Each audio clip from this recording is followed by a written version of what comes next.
কাকিমা, আর একটু সহ্য করো বাবু। আমার তার সইছে না। তুমি চিত হয়ে শুয়ে পড়ো, আমি বাকি যা করার করছি। সেদিন রাতে যা হলো তা কোনো দিন ভুলব না। আমি ঋষি, এই বয়সেই প্রেমে ছ্যাঁকা খেয়ে বসেছি। উঠতি বয়সের ব্যথা ভোলাতে কিছু সহৃদয় বন্ধু এগিয়ে এসেছিল সেই সময়। তাই তাদের দৌলাতে সিনেমা দেখা শুরু হলো। সেই বয়সে সিনেমা দেখে কি অনুভূতি হয় সেটা নিশ্চয়ই বলে দিতে হবে না। ভগবানকে মানত পর্যন্ত করলাম 10 টাকার, যাতে কারো সাথে বন্ধুত্ব করতে পারি। এই রকমই সমমনোভাবাপন্ন বন্ধুর সাথে একদিন একটা মেয়ের বাড়িতে গিয়ে ঢুকলাম, যে কিনা টাকা দিলেই গাড়ি চালাতে দিবে। মোটামুটি ফর্সা একটা মেয়ে পছন্দ করে তার সাথে গিয়ে ঢুকলাম তার ঘুপচি ঘরে। 100 টাকায় বায়না করলাম। আগেই টাকা নিয়ে নিল সে। তারপর সোজা গাড়ি চালাতে শুরু করলাম। এটা ছিল জীবনের প্রথম অভিজ্ঞতা। যদিও প্রথমে একটু শব্দ করছিল, তারপর দেখি পাশের ঘরে চলা একটা গানের সাথে গলা মিলিয়ে গুনগুন করছে। ভাবেছিলাম কত কিছু, কিন্তু তা আর হলো না। কোনো আনন্দই পাচ্ছিলাম না। মনে হলো 100 টাকা পুরোটাই জলে গেল। ঢিলে ঢালা হলে যা হয় আর কি। মনে মনে প্রতিজ্ঞা করলাম যে আর এ মুখ হব না। কে আর শোনে কার কথা। আরও বেশ কয়েকবার গেলাম স্বেচ্ছায়, কিন্তু সেই জিনিসও বারবার। থেকে বসে রাতের বেলা আলোচনা করছি নির্ভরযোগ্য বন্ধুদের সাথে। ধুর, এদের সাথে কোনো আনন্দ নাই। এই জন্যে লোকেরা বিয়ে করে। পাপ্পু বলল, ঘরের বউরাও কোনো সাধু না। দেখিস না, ইংলিশ মিডিয়াম কলেজে বাচ্চাদের রেখে এদিক ওদিক ঘুরতে বেরোয় মায়েরা নতুন সঙ্গীর সন্ধানে। রাজু বলল, বাপুনের মাও তো আছে একই দলে। বাপুনের মা অর্থাৎ বুলা কাকিমা আমার পাশের বাড়িতেই থাকে। ওর ছেলে বাপুন আমার বন্ধু। পাড়ায় খুব একটা মেলামেশা করে না, একটু লাজুক ছেলে। ওর মাকে আমি বুলা কাকিমা বলে ডাকি। আমি কৌতূহল আটকাতে পারলাম না। রাজুকে জিজ্ঞাসা করলাম, তুই কি করে জানিস? রাজু কোনো সঠিক উত্তর দিতে পারল না। যা বলল সবই আমার জানা। এরপর অনেক অনুসন্ধান করেছি, কিন্তু কেউ কোনো প্রমাণ দিতে পারেনি যে বুলা কাকিমা সত্যি এরকম। সত্যি বলতে কি, বুলা কাকিমাকে আমার দারুণ লাগে। মুখটা পুরো মনমোহন সেনের মতো, স্টাইলিশ, চুলগুলো ঘন কালো, কাঁধ পর্যন্ত লম্বা, আর দারুণ ফর্সা। দেখলেই যেন মন ভালো হয়ে যায়। সেই কবে থেকে বুলা কাকিমাকে কল্পনা করে আসছি, কিন্তু কখন কিছু করা হয়নি। আস্তে আস্তে নিজের একটা ফ্যান্টাসির জগৎ তৈরি হলো, যে জগতে শুধু আমি আর বুলা কাকিমা। রিয়া আমার হবু বউ, ফোনে আমরা বেশ গল্পই করি। একদিন সেই রকম আলোচনায় ঘুরতে ঘুরতে রিয়া বলল, তোমাদের পাশের বাড়ির বউটা একটু অন্যরকম না? জিজ্ঞাসা করলাম, কেন? ও বলল, না, সেদিন বিউটি পার্লারে গিয়েছিলাম, দেখি উনি বিশেষ জায়গার ওয়্যাক্স করাচ্ছে। আমি বললাম, তুমি কি করে বুঝলে যে ওখানের ওয়্যাক্স করাচ্ছে? ও বলল, সবার সামনেই তো করে, শুধু টাওয়েল দিয়ে আড়াল করা থাকে। ভদ্র মহিলা খুব একটা সুবিধের না। আমি বললাম, যেন? ও বলল, আমি দেখেছি অনেকদিন গড়িয়াহাটে কয়েকটা ছেলের সাথে। বেশিরভাগ ওই সব ছেলেদের সাথে ঘোরে উনি। দেখো, তোমার তো পাশের বাড়ি, তোমার ওপর আবার নজর না পড়ে। আমি যা পারবো না, হয়তো উনি দিয়ে দেবেন তোমার পছন্দের জিনিস। দারুণ লাগবে তোমার, বলে খিলখিল করে হেসে উঠল আর ফোন কেটে দিল। সন্ধেবেলা ঠেকে বসে আছি, দেখি বাপুন কোথাও বেরোলো। আমি সবাইকে বললাম যে দাঁড়া, একটু ঘুরে আসি। সোজা বুলা কাকিমার বাড়িতে চলে গেলাম। দরজায় নক করতেই বুলা কাকিমা দরজা খুলে আমাকে দেখে একটু অবাক হলো। বলল, কি রে, কি ব্যাপার? আমি বললাম, কাকিমা, বাপুর নেই? কাকিমা বলল, না, ও তো কম্পিউটার ক্লাসে গেছে। আমি বললাম, আমার একটা বই দরকার ছিল ওর থেকে। কালকে একটা টিউশনি আছে, তাই ভাবছিলাম একটু রিভিশন দিয়ে নেই। কাকিমা বলল, তো বাপুন ফিরে আসুক, তারপরে আসিস। বুঝলাম কাকিমা সহজে রাজি হবে না, তাই সেখান থেকে ফিরে এলাম। রাতে আবার উঁকি দিলাম। এবার বাপুন ঘরেই আছে। আমাকে দেখে বাপুন বলল, আয় আয়, ভেতরে আয়। বুলা কাকিমা একটা হালকা নাইটি পরে আছে। কেমন যেন একটা অনুভূতি হলো। আমি পা তুলে ক্রস করে বসলাম। কাকিমা কিছু বুঝল কিনা জানি না, তবে কাকিমা একটা ওড়না জড়িয়ে নিল। মনে মনে বললাম, বাইরে পূজা, ভেতরে খেলা, মুখে মেলা। কিছুক্ষণ আলোচনা করে বেরিয়ে আসছি। কাকিমা গেট দেওয়ার জন্য নিচে নেমে এলো, আমার পিছন পিছন। বাপন বসে টিভি দেখছে। আমি গেটের কাছে এসে ঘুরে দেখলাম কাকিমা আমাকে কেমনভাবে দেখছে যেন। মনে হয় জাদুর লাঠি দেখে ফেলেছে। কাকিমা সেদিকে একবার আর চোখে দেখল। আমাকে জিজ্ঞেস করল, কিরে, তোর সমস্যা মিটেছে? আমি বললাম, হ্যাঁ কাকিমা। কাকিমা বলল, ঠিক আছে বাবা, মন দিয়ে পড়াশোনা কর। আমার ছেলে তো পড়তেই চায় না। মনে মনে বললাম, ধুর ধুর বাবা বলে দিল। চালাকি করে কাকিমাকে একটু আস্তে করেই বললাম, সেদিন আপনাকে রবীন্দ্র সদলে দেখলাম। কাকিমা একটু চমকে বলল, হ্যাঁ, একটা বিয়েবাড়ি যাওয়ার ছিল। তুই কি করছিলি? গার্লফ্রেন্ড নিয়ে গেছিলি নাকি? বেশ মিষ্টি দেখতে মেয়েটা, আজকে দেখলাম দুপুরে তোর বাড়িতে ঢুকতে। আমি বললাম, হ্যাঁ, ওকেই তো পড়াই। কাকিমা বলল, ও, ওকে পড়াস? বাহ, আগে তো আসতে দেখিনি কোনোদিন। আমি বললাম, না, আসলে মা বাবা নেই বলে আমি বাড়িতেই আসতে বলেছি কয়েকদিন। কাকিমা বলল, ও, তো মা বাবাকে বলে দিলেই তো পারিস। লুকিয়ে লুকিয়ে নিয়ে আসলে নানা লোকে নানা কথা বলবে, তাই না? ও একটা ইয়াং মেয়ে, বদনাম হবে, কি দরকার এসবের? আমি বললাম, না না, মা বাবা জানলে সমস্যা হবে। কাকিমা বলল, তো আমি বলে দেব তো, বল বৌদিকে। আমি বললাম, আচ্ছা বলো, কিন্তু আগে একটা চাকরি পায় তারপর। কিন্তু কাকিমা, একটা কথা জিজ্ঞাসা করব ভাবছিলাম, কিন্তু সাহস পাচ্ছি না। আসলে আমার তো সেরকম বৌদি বা কেউ নেই যে জিজ্ঞাসা করব। কাকিমা বলল, কি? আমি বললাম, এখন না, একটু জরুরি কথা, কিন্তু তোমাকে বলার আগে আমার মানসিক প্রস্তুতি নিতে হবে, আর কারো সামনে বলতে পারবো না। কাকিমা কি যেন ভাবল, বোঝার চেষ্টা করল আমার চোখ মুখ দেখে, কিন্তু ওপর থেকে বাপুনের গলা ভেসে এলো, মা, কি হলো, এখনো গেট দিতে পারলে না? কাকিমা আমাকে বলল, কালকে আসিস, বাপুন না থাকলে। আমি বাড়ি চলে এলাম। সারা রাত বুলা কাকিমাকে নিয়ে নানান ফ্যান্টাসিতে ভেসে চলল মন। পরের দিন সন্ধ্যের জন্য অপেক্ষা করে রইলাম। দেখলাম যে বাপুন চলে গেল। এখন ওদের বাড়ির দিকে হাঁটা দিলাম। কাকিমা দরজা খুলে আমাকে ভেতরে আসতে বলল। কাকিমা একটা চেয়ারে বসল, আর আমি সোফার ওপরে বসলাম। বল, কি যেন বলবি বলছিলি কাল? আজ খুব সুন্দর দেখছে কাকিমাকে। হয়তো বাইরে গিয়েছিল কোথাও, তাই লিপস্টিক পরা রয়েছে। সুন্দর করে চোখে কাজল দেয়া, চুলগুল বারবার কপালের ওপর এসে পড়াতে বারবার হাত দিয়ে সরাচ্ছে। সুন্দর একটা নাইটি পরেছে, হাত কাটা। কে বলবে ওনার বয়স আর আমার মায়ের বয়স একই। ওনার আমার মতোই একটা ছেলে আছে। আমি আমতা আমতা করে বললাম, কি করে বলি বলে তো দিলাম, যে আপনার সাথে আলোচনা করব, কিন্তু কিভাবে বলবো বুঝতে পারছি না আসলে। আরে বলে ফেল, ভাবছিস কি এত? বুলা কাকিমা আমাকে তাড়া দিল। আমি অভিনয় করে বললাম, আসলে কাকিমা হয়েছে কি, সেদিন যে রিয়াকে আসতে দেখলে। কাকিমা বলল, কি হয়েছে বলবি তো? আমি বললাম, তুমি বলো, যে কাউকে বলবে না, তোমার ভালো না লাগলেও। কাকিমা বলল, ঠিক আছে ঠিক আছে, তুই বল, বেশি সময় নেই। আমি আর রিয়া বিদেশি বেলুন ছাড়াই আনন্দ করেছি। খুব ভয় লাগছে, কার সাথে আলোচনা করব ব্যাপারটা বুঝতে পারছিলাম না।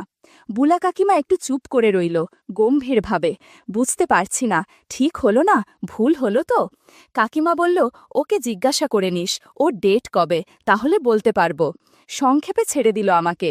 কি করব বুঝতে পারছি না, চলে যাব না আরও আলোচনা চালাবো। আমি উঠে কাকিমার সামনে দাঁড়ালাম। ভাবছি, চলে গেলে এই শেষ, আর চান্স পাবো না, কিন্তু কি করি? কাকিমা আর চোখে আমার দিকে দেখলাম। সাহস করে বলেই ফেললাম, ওর তো অল্প বয়স, এই বয়সে কি হতে পারে? বোকা সেজে তবুও প্রসঙ্গটা চালিয়ে যাবার চেষ্টা করলাম। আসলে কাকিমা, আমি তো হোস্টেলে ছিলাম, তাই এত ধারণা নেই আমার। কাকিমা বলল, ঠিক আছে, তুই জেনে আমাকে জানাস, আমি বলে দেব, ফোন করলেই হবে, এটা বলার জন্যে লুকিয়ে আসতে হবে না। লে হালুয়া, কোনো রিয়াকশন নেই, কি হবে এবার? লাস্ট ট্রাই করি, যা হওয়ার হবে। আসলে ও এত জোর করল, আমি থাকতে পারিনি সেদিন। এই বয়সী মেয়ে কেন যেন ভালো লাগে না, ওকে বিয়ে করে কি করে সুখী হব তাও জানি না। বুলা কাকিমা চুপ করে রইল, মুখে বিরক্তিতে ভরা। আমি এগিয়ে এলাম কাকিমার দিকে, সাহস করে পায়ের কাছে হাঁটু গেড়ে বসে বললাম, আমার আপনাকে খুব ভালো লাগে, জানি না কেন। খুব গম্ভীর হয়ে গেল মুখটা ওনার। আমি তাও বলে চললাম, আমি সব সময় আপনাকেই কল্পনা করি। তারপর একটু ছক করে বললাম, পাড়ার ছেলেরা আপনার সম্বন্ধে খারাপ কথা বললে আমার খুব কষ্ট হয়, জানি না কেন। বুলা কাকিমা থম মেরে আছে, মুখে চোখে বিরক্তি। আমিও নাছোড়বান্দা। আমি উনার কোলে মাথা রেখে বলে চললাম যে, যাই বলুক, আমার আপনাকে ভালো লাগে। আপনার নাও লাগতে পারে। আপনি রাস্তা দিয়ে হেঁটে গেলে আমি অপলকভাবে তাকিয়ে থাকি। আবার ছক করে বললাম, সেদিন রবীন্দ্র সদন থেকে আপনি একটা ছেলের সাথে চলে গেলেন। আমার বুক ফেটে যাচ্ছিল, হিংসে হচ্ছিল আমার সেই ছেলেটার ওপরে। কি করব বলুন, আমি বেকার আপনাকে নিয়ে কোথাও বেড়াতে যাব বা দামি কিছু গিফট কিনে দেব, সেই ক্ষমতা আমার নেই। আমি অনেক আশা নিয়ে বোলা কাকিমার দিকে তাকালাম, দেখি মুখে চোখে সেই একই বিরক্তি। মনে মনে বললাম, এ তো সাধু সেজে লাভ নেই, সব জানি আমি। কোনো উপায় না পেয়ে জাদুর লাঠি তার হাতে দিলাম, তবুও কোনো উত্তর নেই। আর কোনো উপায় না পেয়ে আমি বেরিয়ে এলাম বুলা কাকিমার বাড়ি থেকে। ঠেকে বসে কি করলাম সেটা ভাবতে ভাবতে বহুদিন কেটে গেল। আমার ফ্যান্টাসি রয়ে গেল। দ্রুত রিয়ার সাথে বিয়ে ঠিক হয়ে গেল। আমিও ভাবলাম, আর কতদিন এইভাবে থাকা যায়, ঘরেই নিয়ে আসি ওকে। বৌভাতের দিন বুলা কাকিমা এলেন। সেই ঘটনার পরে আমিও এড়িয়ে যেতাম, আর উনিও আমাকে এড়িয়ে যেতেন। আজ আমাকে একা পেয়ে আমার কাছে এসে বলল, সেদিন রিয়ার ঘটনাটা নিশ্চয়ই সত্যি ছিল না, তাই না? আমি খুব লজ্জায় পড়ে গেলাম। উনি আমাকে বুঝে ফেলেছেন পুরোপুরি। আমি হাঁ করে ওনার দিকে তাকালাম। কাকিমা বলল, এখন রিয়ার সাথে বিয়ে হচ্ছে, এখন আর সমস্যা হবে না। ভালোভাবে গাড়ি চালাস আর বিদেশি বেলায় সাথে রাখিস। কাকিমার কথা শুনে আমি নিজের কানকে বিশ্বাস করতে পারছিলাম না। এবার যা, তোর বউ আবার সন্দেহ করবে যে আমার সাথে কি ফিসফিস করছিস। আমার মাথার মধ্যে বুলা কাকিমা ঘুরছে। এরম বাউন্সার দেবে ভাবিনি, একদম মাথায় বল লাগলো। রিয়ার দিকে তাকিয়ে দেখি ও পরীর মতো সেজে ওর বান্ধবীদের সাথে হাসি ঠাট্টা করছে, মাঝে মাঝে আমার দিকে তাকাচ্ছে। এখনও সেরকম ভিড় হয়নি, পাড়ার লোকজন তো আস্তে আস্তে প্রায় 9টা বাজবে। বুলা কাকিমা আজকে বেশ গুছিয়েই এসেছেন মনে হয়। আরও 2-1 পরিচিতকে পেয়ে বুলা কাকিমা সেদিকে ভিড়ে গেল। আমি আর চোখে বারবার দেখতে শুরু করলাম। আজ আমার ফুল সজ্জা, একদিকে নতুন বউ, একদিকে কাকিমা। কাকিমা আজকে দারুণ সেজেছে, সবুজ একটা বেনারসি পরেছেন, সাথে স্লিমলেস ব্লাউজ। আমার মায়ের পাশে দাঁড়িয়ে আছেন উনি, দেখে মনে হচ্ছে যে রিয়ার কোনো বান্ধবী। রিয়াকেও আজ ডানাকাটা পরি ছাড়া আর কিছুর সাথে তুলনা করা যায় না। কলকাতার টপ মেকআপ আর্টিস্ট ওকে আজ যত্ন করে সাজিয়েছে। কিন্তু আমি ঘুর করতে শুরু করলাম বুলা কাকিমার আশেপাশে। বুলা কাকিমা সেটা বুঝেও আমাকে প্রশ্রয় দিচ্ছিল। জানি না কেন, কেমন একটা মনে হচ্ছিল লোকজনের ভিড় এড়িয়ে বুলা কাকিমাকে নিয়ে কোথাও চলে যাই, কিছুক্ষণ সময় কাটিয়ে আসি। সেটা সম্ভব না, ভালো করেই জানি। কাকিমা আমার দিকে কপট রেগে বললেন, আজকে তো নতুন বউ, আমার মতো বুড়ি হঠাৎ কেন পছন্দ? বলেই আমার উত্তরের অপেক্ষা না করে অন্যদিকে চলে গেল। আমি জানি এবার সময় আর সুযোগের সন্ধানে থাকতে হবে, শুধু ধৈর্য ধরে অপেক্ষা করতে হবে। আস্তে আস্তে ভিড় ফাঁকা হয়ে এলো। সবাই বিদায় নিচ্ছে নবদম্পতিকে শুভেচ্ছা জানিয়ে। বুলা কাকিমা রিয়ার দিকে এগিয়ে গিয়ে কি বলল যেন, রিয়া লজ্জায় লাল হয়ে গেল। রাতে রিয়ার সাথে অনেক সময় কাটিয়েছি, কিন্তু প্রতিবার বুলা কাকিমার কথা মাথায় আসছিল। বিয়ের পর রিয়াকে আড়াল করে করে অনেক কথা বলেছি বুলা কাকিমার সাথে। যখনই কথা হতো আমার আর রিয়ার ব্যাপারে জিজ্ঞাসা করত, আমি ভালো করে গাড়ি চালিয়েছি নাকি, এইসব। আমিও খোলামেলাভাবে গুছিয়ে বলতাম। একদিন ফোনে আমি রেগে গিয়ে বলেই দিলাম, আচ্ছা সত্যি করে বলো তো, তুমি কি আমাকে গাড়ি চালাতে দেবে না কাকি? কাকিমা বলল, সেটা যে সম্ভব না তুই ভালো করে জানিস। আমি রাগে ফোনটা কেটে দিয়েছিলাম। এরপর বহুদিন কথা হয়নি। একদিন আমি এক ভদ্রলোকের সাথে দেখা করতে টলিগঞ্জ গেছি। ফেরার সময় দেখি একটা অটোতে করে বুলা কাকিমা ফিরছে। আমাকে দেখে অটো থামিয়ে আমাকে উঠতে বলল। আমি উঠব না, তাও জোর জার করে অটোতে উঠালো। অটোওয়ালাকে বলল, ভাই গলফ ক্লাবের দিকে নিন তো। আমরা গল্ফ ক্লাবের নির্জন রাস্তা দিয়ে হাঁটা শুরু করলাম। কাকিমা প্রথমে বলল, রেগে আছিস কেন? নানা কথাবার্তায় রাগ কমল। ঠিক হলো যে যখন সুযোগ হবে বুলা কাকিমা আমাকে ডাকবে। একদিন কাকিমা ফোন করে বলল, আমার বাড়িতে আয়।